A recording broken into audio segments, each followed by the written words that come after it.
नमस्कार, मी श्रीकांत घुले. बुलेटिनमध्ये आपलं स्वागत. आणि सुरुवातीलाच राजकीय वर्तुळातून एक ब्रेकिंग बातमी. नाना पटोले यांनी संजय धोत्रे यांच्याबद्दल एक वादग्रस्त वक्तव्य केलंय. अकोल्याचे भाजपचे खासदार सध्या व्हेंटिलेटरवर आहेत. हे लोक त्यांचं व्हेंटिलेटर कधी काढणार हे सांगता येत नाही. कदाचित निवडणुकीतच काढतील असं विधान पटोले यांनी केलेलं आहे. तर बापाच्या वयाच्या व्यक्तीवर अशा प्रकारची विधानं करणं अत्यंत दुर्दैवी असल्याचं अमोल मिटकरी यांनी म्हटलेलं आहे. दरम्यान पटोले यांनी अकोलेकरांची माफी मागावी असं देखील मिटकरींनी म्हटलेलं आहे.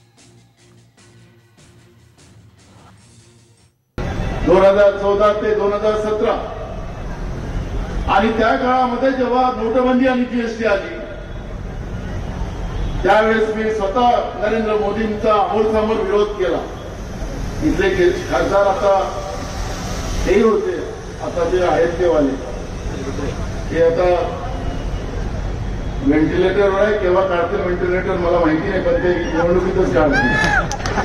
नाही, अत्यंत चुकीचं विधान आहे. या विधानाचं कोणी समर्थन करू शकत नाही. राजकारण हे राजकारणाच्या जागी असावं, पण आपल्या ज्येष्ठ वडीलधारी व्यक्तींबद्दल जे आपल्या बापाच्या वयाचे आहेत त्यांच्याबद्दल जर असं विधान केलं असेल तर नक्कीच ते दुर्दैव आहे.